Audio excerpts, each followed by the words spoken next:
기원전 399년 아테네의 감옥. 축축한 돌벽에서 스며 나오는 냉기가 늙은 철학자의 발목을 감았다. 밖에서 스며든 희미한 빛이 그의 주름진 얼굴과 제자들의 일그러진 표정을 구분했다. 70년의 세월이 새겨진 그의 눈은 죽음의 그림자가 드리운 이 방에서조차 이상하리만치 평온했다. 제자들은 울고 있었고 친구 크리톤은 마지막까지 탈옥을 권하며 애원했다. 그러나 그는 고개를 저었다.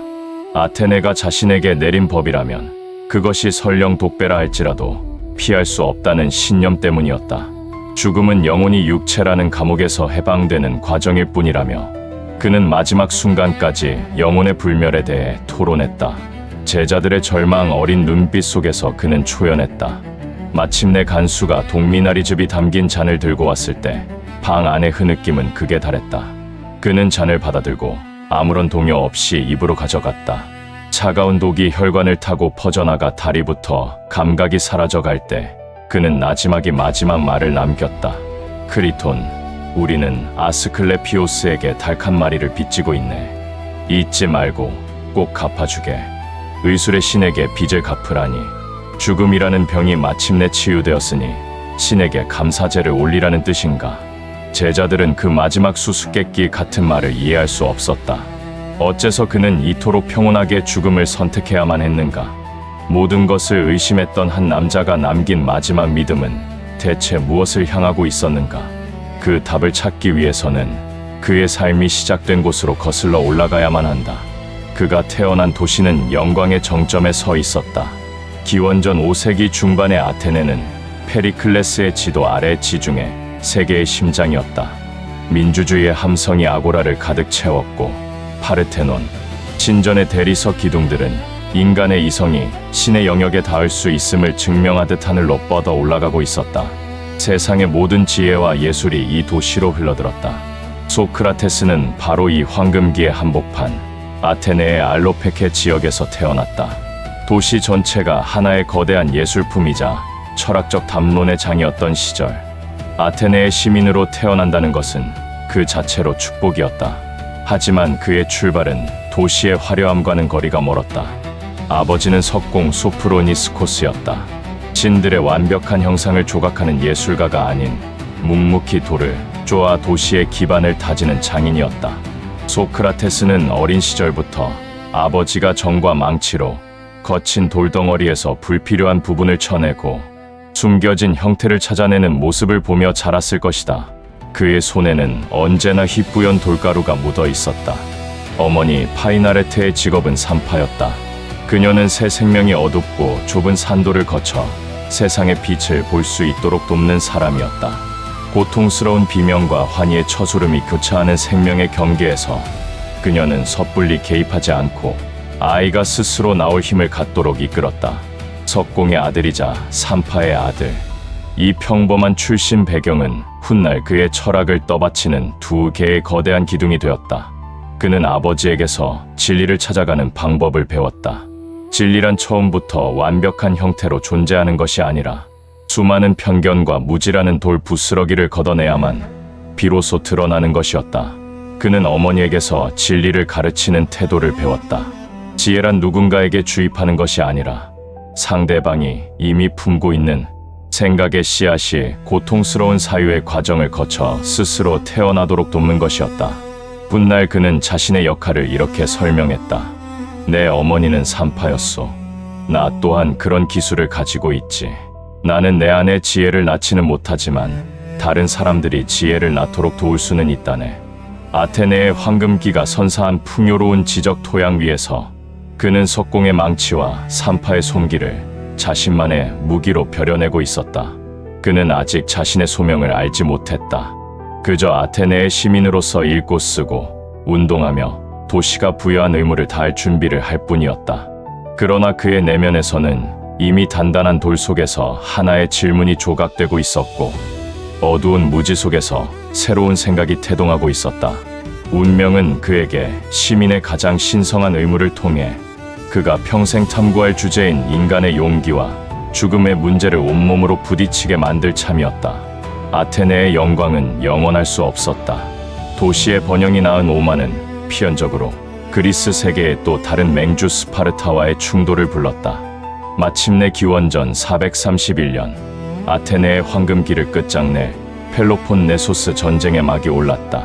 소크라테스는 더 이상 아고라의 한가로운 시민이 아니었다. 그는 조국의 부름에 응답해 무거운 청동 갑옷을 입고 방패와 창을 든 중갑보병 호플리테가 되었다. 철학자의 삶이 시작되기도 전에 그는 먼저 인간의 목숨이 가장 하찮게 여겨지는 전쟁터의 한복판에 서야 했다. 그가 처음으로 마주한 거대한 시험은 포테이다이아 전투였다. 사르레는 북부의 겨울, 병사들이 두꺼운 옷을 껴입고도 추위에 떨 때 그는 맨발의 얇은 옷 한 벌로 태연히 버텨내 모두를 놀라게 했다. 굶주림과 추위라는 육체의 고통이 그의 정신을 무너뜨리지 못했다. 전투 중에는 아테네 최고의 미남이자 그의 총애를 받던 제자 알키비아데스가 부상을 입고 쓰러지자 적진을 뚫고 들어가 그의 목숨을 구했다. 당연히 받아야 할 무공훈장은 모두 알키비아데스에게 양보했다. 그에게 명예란 타인의 인정이 아닌 마땅히 해야 할 일을 했다는 스스로의 확신이면 좋겠다. 진정한 시험은 델리움 전투에서 찾아왔다. 아테네군이 참패하여 전열이 무너지고 모두가 공포에 질려 흩어져 달아나기 시작했다. 죽음의 공포가 전장을 지배하는 순간 병사들은 무질서한 개인으로 흩어졌다. 그러나 그때 퇴각하는 아수라장 속에서 단 두 사람만이 침착함을 잃지 않았다. 장군 라케스 그리고 중갑보병 소크라테스였다. 당시 기병으로 참전했던 알키비아데스는 훗날 그 순간을 이렇게 증언했다. 다른 이들은 공포에 질려 흩어졌지만 소크라테스는 마치 아고라를 거닐 듯 침착하게 물러섰지. 죽음이 등을 쫓아오는 순간에도 그의 걸음걸이는 시장을 산책하는 사람처럼 당당하고 질서정연했다. 그것은 맹목적인 만용이 아니었다. 죽음의 실체를 정면으로 마주하고도 자신의 이성을 잃지 않는 철저히 단련된 정신의 승리였다. 3번의 참전. 그는 피와 살이 튀는 전쟁터에서 인간이 가장 극단적인 공포 앞에서 어떻게 무너지는지를 목격했다. 동시에 그 공포를 이겨내는 힘이 육체의 강인함이 아닌 잘 단련된 영혼에서 나온다는 것을 자신의 몸으로 증명해냈다. 그는 용맹한 군인이었지만 전쟁 영웅이 되기를 원치 않았다. 그가 전쟁터에서 얻은 것은 훈장이 아니라 더 깊은 질문이었다. 진정한 용기란 무엇인가? 죽음은 과연 두려워해야 할 대상인가? 전쟁은 끝났지만 그의 내면에서는 이제 막 또 다른 전쟁이 시작되고 있었다. 무지와 편견에 맞서 싸워야 할 기나긴 정신의 전투. 그 전투의 서막을 연 것은 인간의 말이 아닌 신의 목소리였다. 전쟁의 상흔이 채 아물지 않은 어느 날 그의 인생을 송두리째 바꿔놓을 소식이 파르나소스 산 중터, 세상의 중심이라 불리는 델포이 신전에서부터 들려왔다. 그의 오랜 친구이자 열렬한 추종자였던 카이레폰이 아폴론 신전의 여사제 피티아에게 하나의 질문을 던진 것이다. 소크라테스보다 더 지혜로운 자가 있는가? 신탁은 간결하고도 단호했다. 없다. 이 소식을 전해 들었을 때 소크라테스는 깊은 혼란에 빠졌다.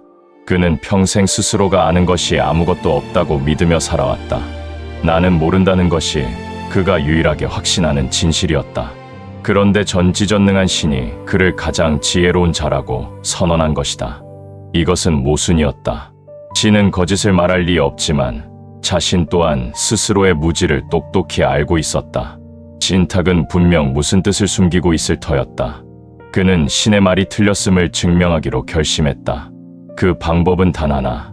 아테네에서 자신보다 지혜로운 사람을 찾아내는 것이었다. 그는 가장 먼저 지혜롭다고 소문난 정치가를 찾아갔다. 열띤 토론 끝에 그는 깨달았다. 정치가는 많은 것을 아는 것처럼 말했지만 그 지식의 근본에 대해서는 아무것도 모르고 있었다. 더 큰 문제는 그는 자신이 모른다는 사실조차 모르고 있다는 점이었다. 다음으로 그는 위대한 시인들을 만났다. 시인들은 신들린 듯 아름다운 시구들을 쏟아냈지만 정작 자신들이 쓴 시의 의미를 논리적으로 설명하지는 못했다. 그들의 지혜는 이성에서 나온 것이 아니라 일종의 신적 영감일 뿐이었다. 마지막으로 그는 뛰어난 기술자들을 찾아갔다. 그들은 분명 자신의 분야에서 탁월한 지식을 가지고 있었지만 그 전문 지식을 근거로 자신이 세상 모든 것에 대해 안다고 착각하는 오만에 빠져 있었다. 아테네의 네로라 하는 지혜의 소유자들을 모두 만나본 뒤 소크라테스는 마침내 델포이 신탁의 진짜 의미를 깨달았다. 신이 말한 지혜란 무엇을 아는 것이 아니었다. 그것은 바로 자신이 무엇을 모르는지 아는 것이었다.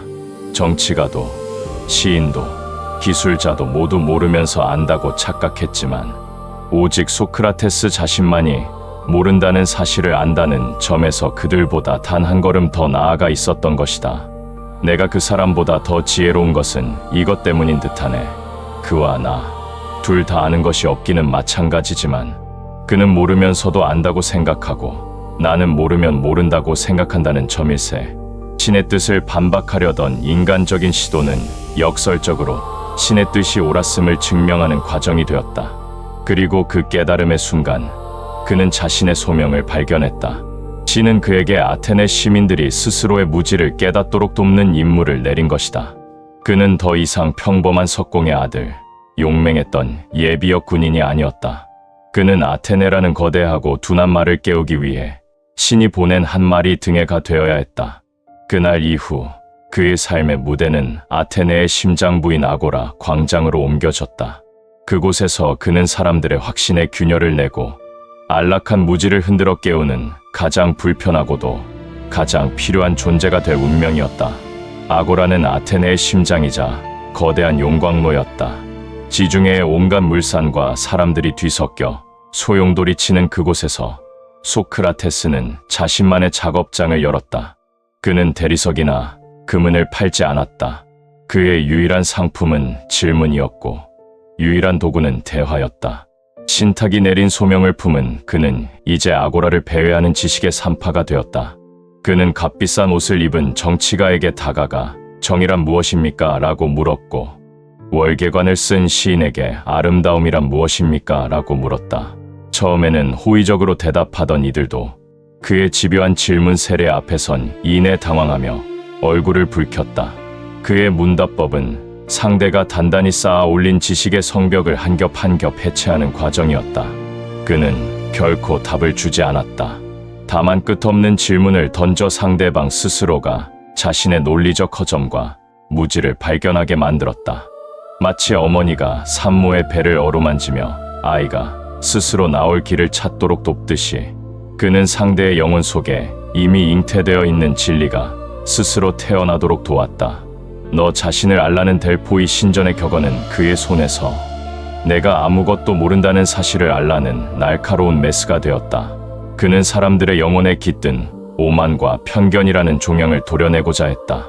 하지만 고통 없이 새의 생명이 태어날 수 없듯 그의 산파술은 언제나 격렬한 지적 산고를 동반했다. 대화의 끝에서 자신의 무지를 대면한 사람들은 감사함 대신 수치심과 분노를 느꼈다. 지혜의 스승이라며 그를 따르는 젊은이들이 늘어나는 만큼 그의 앞에서 공개적으로 망신을 당한 유력자들의 적개심도 눈덩이처럼 불어났다. 그들은 소크라테스를 지혜의 등불이 아니라 혼란을 야기하는 불쾌한 존재로 여기기 시작했다. 그는 아테네 시민들에게 끊임없이 되물었다. 성찰하지 않는 삶은 살 가치가 없다. 그러나 대부분의 사람들은 고통스러운 성찰보다는 안락한 무지를 택했다. 아고라의 산파는 점차 많은 이들에게 환영받지 못하는 손님이 되어가고 있었다. 그의 질문이 날카로워질수록 그를 향한 아테네의 시선은 차갑게 식어갔다. 그의 철학이 단지 개인의 무지를 깨우치는 수준에 머물렀다면 그는 그저 아고라의 성가신 괴짜로 남았을지도 모른다. 그러나 시대가 그를 더 위험한 존재로 만들었다. 30년에 걸친 펠로폰네소스 전쟁은 스파르타에 대한 아테네의 처참한 패배로 끝났다. 황금기는 막을 내렸고 도시는 깊은 패배감과 정치적 혼란에 휩싸였다. 스파르타의 꼭두각시 노릇을 하던 30인 참주 정권의 공포 정치가 휩쓸고 간 자리에 민주정이 가까스로 복구되었지만 시민들의 마음속에는 깊은 불신과 불안이 자리 잡고 있었다. 이런 시대에 돈을 받고 지식과 변론수를 파는 소피스트들은 더욱 기승을 부렸다. 그들은 절대적 진리란 없으며 오직 상황에 따른 상대적 진리만이 존재한다고 주장했다. 승리를 위해선 궤변도 무기가 될 수 있다고 가르쳤다. 소크라테스는 이들을 경멸했다. 그에게 진리는 시장에서 흥정할 수 있는 상품이 아니었다. 혼란한 시대일수록 보편적이고 절대적인 선과 정의의 가치를 붙들어야 한다고 믿었다. 그는 소피스트들의 궤변을 논파하고 패배의 원인을 외부가 아닌 아테네 시민들의 타락한 정신에서 찾으려 했다. 그는 쇠락한 조국의 현실을 외면하고 과거의 영광에만 취해 있는 시민들의 나태한 정신을 향해 쓴소리를 멈추지 않았다. 사회의 안정을 원하는 권력층에게 그의 존재는 눈엣 가시였다. 그들은 질서와 복종을 원했지만 소크라테스는 끊임없이 왜? 라고 물으며 그 질서의 근본을 흔들었다. 갈등이 최고조에 달했을 때 그는 법정에서 스스로를 이렇게 변호했다. 신께서 이 나라에 저를 붙여주신 것은 마치 커다랗고 혈통 좋은 말에게 등해가 필요하듯 여러분을 끊임없이 깨우고 설득하고 비난하기 위함입니다. 그는 자신이 아테네라는 너무 크고 둔해져 잠들어버린 말을 깨우기 위해 신이 보낸 등에게라고 선언했다. 그는 기꺼이 미움받는 역할을 자처했다. 그러나 잠에서 깨기 싫은 말에게 등의 날갯짓은 그저 짜증스러운 소음일 뿐이었다. 그의 날갯짓이 거세질수록 말의 거대한 꼬리는 그를 후려치기 위해 점점 더 위협적으로 움직이고 있었다. 그 꼬리 끝에 뭉친 저기는 이제 그의 가장 가까운 곳에서부터 구체적인 형태를 갖추기 시작했다. 그의 주변에는 늘 사람들이 들끓었다. 어떤 이는 그의 지혜에 매료되었고, 어떤 이는 그의 가르침을 오해했으며, 또 어떤 이는 그의 명성을 이용하려 했다. 그가 남긴 정신의 유산은 그가 직접 쓴 글이 아니라 그를 둘러싼 제자들의 기억과 기록이라는 그릇에 담겨 전해졌다. 그중 가장 빛나는 별은 단연 플라톤이었다. 아테네의 유서 깊은 귀족 가문에서 태어나 정치가를 꿈꾸던 이 젊은이는 20살 무렵 소크라테스를 만난 순간 자신의 운명이 바뀌었음을 직감했다. 그는 소크라테스의 그림자처럼 아고라를 따라다니며 그의 모든 대화를 남김없이 빨아들였다. 스승의 질문 속에서 그는 단순한 지식이 아닌 진리를 사랑하는 삶 그 자체를 보았다. 그는 스승의 철학을 기록하고 체계화하여 영원히 꺼지지 않는 불꽃으로 만들 사명을 스스로에게 부여했다. 하지만 소크라테스의 영향력이 낳은 것은 빛나는 별뿐만이 아니었다. 아테네 최고의 미남이자 뛰어난 재능을 가졌던 알키비아데스는 소크라테스가 가장 아꼈던 제자였지만 동시에 그의 가장 큰 실패작이었다. 알키비아데스는 스승을 깊이 존경하고 따랐지만 자신의 들끓는 야망을 통제하지 못했다. 그는 결국 조국 아테네를 배신했고 그의 타락은 소크라테스에게 치명적인 오명을 안겼다. 소크라테스가 청년들을 타락시켰다는 훗날의 고발, 죄목 뒤에는 언제나 알키비아데스의 배신이라는 그림자가 짙게 드리워져 있었다. 또 다른 제자 크리토는 소크라테스의 오랜 친구이자 부유한 후원자였다. 그는 스승의 심오한 철학을 온전히 이해하지는 못했지만 그의 인격과 삶을 온 마음으로 믿었다. 그는 훗날 감옥에 갇힌 친구를 위해 자신의 전 재산을 걸고 탈옥을 계획할 만큼 깊은 우정을 마지막까지 지켰다. 소크라테스는 그를 남기지 않았기에 우리가 아는 그의 모습은 전적으로 플라톤이라는 창을 통해 본 풍경이다. 플라톤은 스승의 죽음 이후 그의 사상을 영원한 별로 만들기 위해 일생을 바쳤다. 그러나 알키비아데스라는 실패한 제자의 존재는 소크라테스의 적들에게 그의 가르침이 얼마나 위험한지를 증명하는 가장 강력한 무기가 되었다. 스승의 가르침을 영혼으로 받아들여 철학의 새 길을 연 제자와 그 가르침을 머리로만 이해하고 야망의 도구로 삼다 파멸한 제자. 이 두 사람의 엇갈린 운명은 소크라테스라는 거대한 정신이 던진 빛과 그림자를 동시에 보여주고 있었다. 그리고 그 그림자는 대중의 오해라는 먹구름을 만나 점점 더 거대하게 번져나가기 시작했다. 소크라테스에 대한 아테네 시민들의 적개심이 본격적으로 뿌리내리기 시작한 것은 아고라의 토론장이 아닌 디오니소스 극장의 객석에서부터였다. 그의 재판이 열리기 24년 전인 기원전 13년 당대 최고의 희극 작가 아리스토파네스는 구름이라는 작품을 무대에 올렸다. 연극이 시작되자 관객들은 포복절도했다. 무대 위에는 소크라테스라는 이름의 괴짜 철학자가 등장해 바구니를 타고 공중에 매달려 뜬구름 잡는 소리만 칫거리고 있었다. 그는 사변의 가게라는 해괴한 곳에서 젊은이들에게 빚 떼어먹는 법, 부모에게 말대꾸하는 법 같은 궤변을 가르치는 사기꾼 소피스트로 묘사되었다. 이것은 완벽한 왜곡이었다. 소크라테스는 돈을 받고 지식을 판 적이 없었으며 자연과학에 대해서도 가르치지 않았다. 그의 철학은 하늘의 구름이 아닌 인간의 삶이라는 땅에 굳건히 발을 딛고 있었다. 그러나 한번 터져나온 대중의 웃음은 진실을 가려버리는 짙은 안개와도 같았다. 아테네 시민들은 아리스토파네스가 빚어낸 희화화된 이미지를 진짜 소크라테스의 모습으로 받아들이기 시작했다.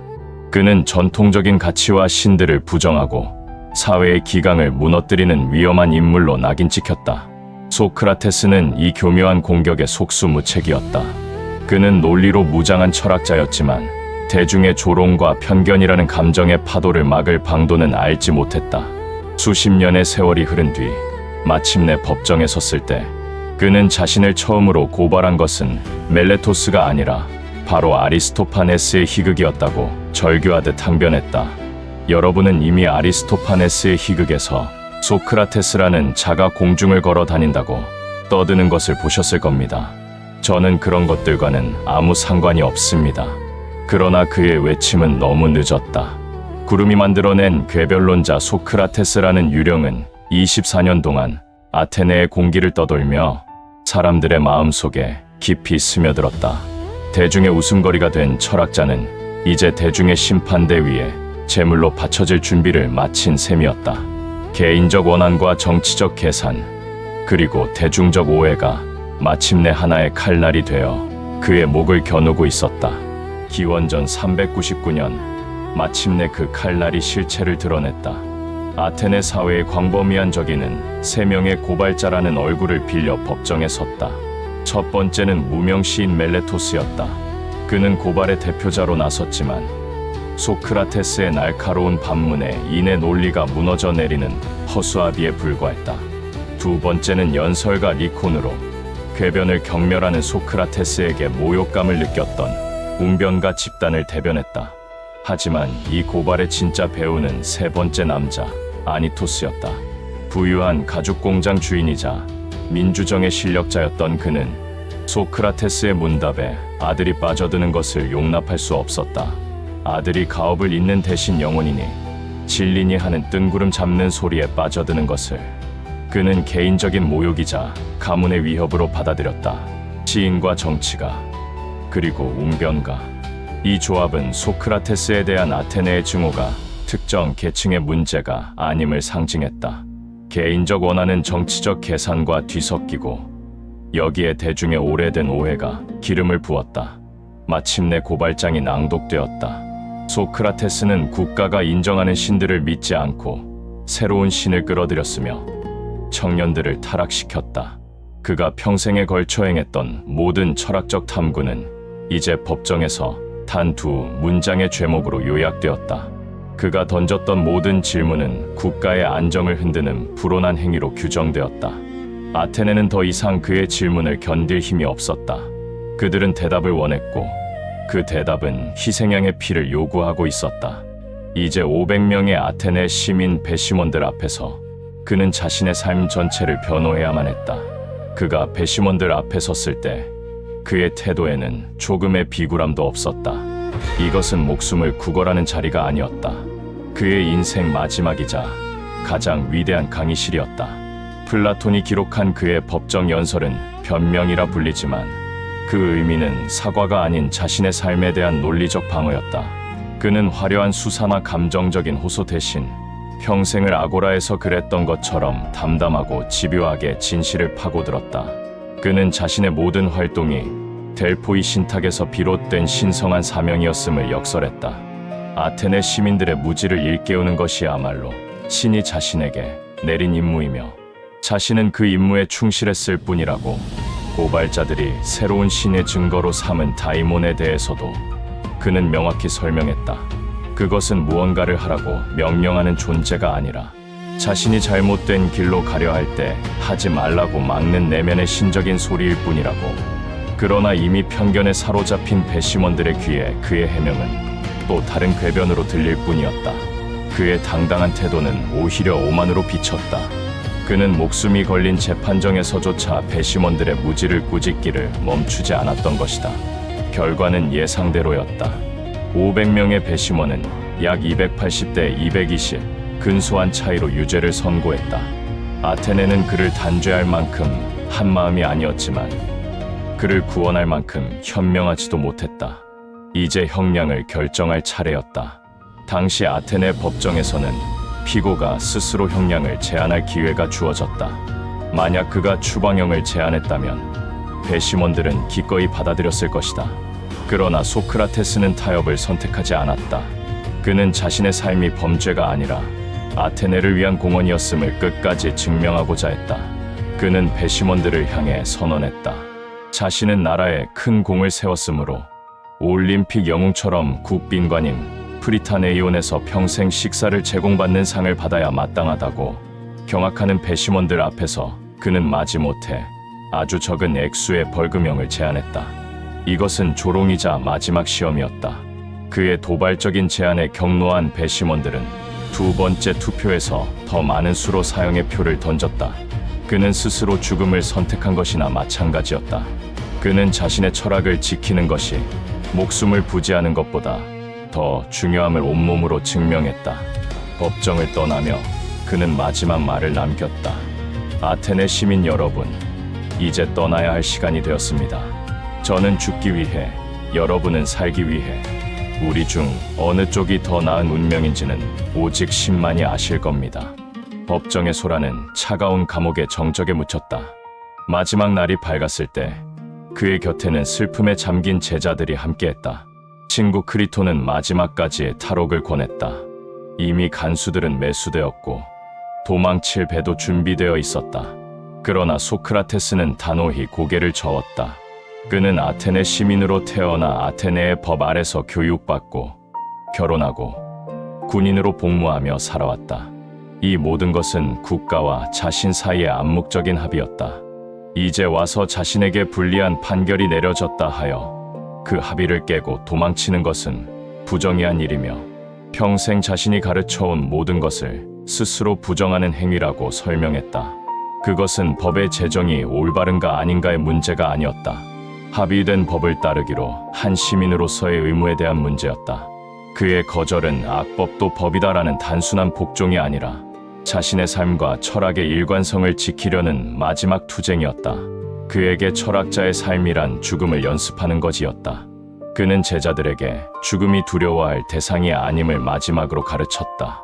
죽음이란 영혼이 육체라는 감옥의 속박과 감각의 오류로부터 벗어나 마침내 순수한 진리의 세계로 나아가는 과정일 뿐이라고. 제자들의 흐느낌이 격해지자 그는 오히려 그들을 꾸짖었다. 울지 말게. 사람이 죽을 때는 조용히 평온한 마음으로 죽는 것이 좋다고 들었네.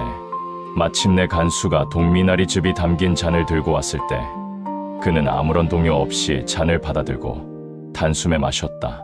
차가운 기운이 발끝에서부터 서서히 온몸으로 퍼져나갔다. 그는 몸이 마비되어 가는 과정을 마치 타인의 몸을 관찰하듯 침착하게 설명했다.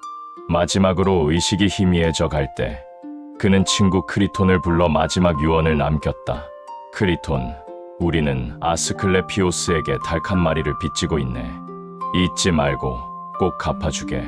죽음이라는 오랜 병이 마침내 치유되었으니 의술의 신에게 감사의 제물을 바치라는 뜻이었다.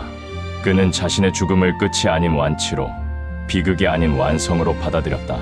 그렇게 아테네가 가장 지혜롭다고 인정한 동시에 가장 위험하다고 판단한 한 남자는 자신의 철학을 자신의 죽음으로 증명하며 조용히 눈을 감았다. 소크라테스의 육체는 독배와 함께 소멸했지만 그의 정신은 죽지 않았다. 그는 단 한 권의 책도 남기지 않았지만 그의 질문들은 제자 플라톤이라는 가장 위대한 그릇에 담겨 영원한 생명을 얻었다. 스승의 죽음이 남긴 깊은 상처와 책임감 속에서 플라톤은 아카데메이아를 세워 스승의 사상을 체계화했고 이는 다시 그의 제자 아리스토텔레스에게로 이어졌다. 이렇게 소크라테스, 플라톤, 아리스토텔레스로 이어지는 거대한 산맥은 서양 철학의 모든 물줄기가 시작되는 분수령이 되었다. 키케로가 말했듯 소크라테스는 철학을 하늘에서 땅으로 끌어내렸다. 그는 별들의 운행이나 만물의 근원을 묻는 대신 우리의 발이 딛고 선 이 땅의 문제를 파고들었다. 정의란 무엇인가? 선하게 산다는 것은 무엇인가? 나는 무엇을 아는가? 그가 던진 근본적인 질문들은 2500년의 세월을 뛰어넘어 지금 여기 우리에게도 여전히 유효하다. 그의 죽음은 철학의 종말이 아니라 진리를 위해 목숨을 바칠 수 있다는 지적 양심의 탄생을 알리는 신호탄이었다. 한 노인의 죽음으로 아테네는 가장 성가신 등해를 잃었지만 인류는 영원히 잠들지 않게 하는 질문 그 자체를 유산으로 물려받았다. 그의 질문은 오늘도 계속되고 있다.